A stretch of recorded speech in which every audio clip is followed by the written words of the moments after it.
This is OPPO Find N2 Flip, and today I would like to demonstrate how you can achieve more details with the default camera app on this device.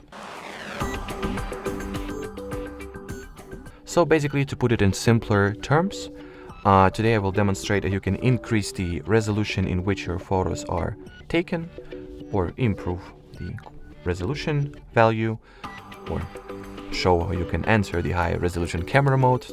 So it's a very simple and basic thing to do. Just make sure you are in the photo mode, then open this additional context menu and switch the high res value from this icon to this icon.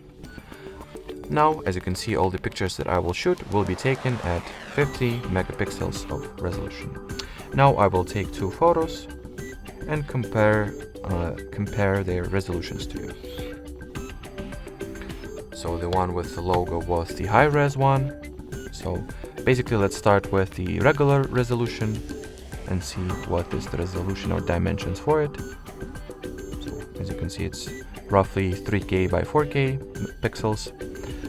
And when it comes to high res, it provides us with 6100 x almost 8200 pixels of dimensions or of resolution.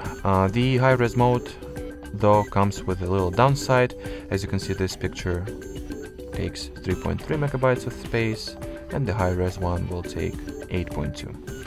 Alrighty, so that will be it for this video, guys. Thanks for watching, thanks for your attention, and bye bye.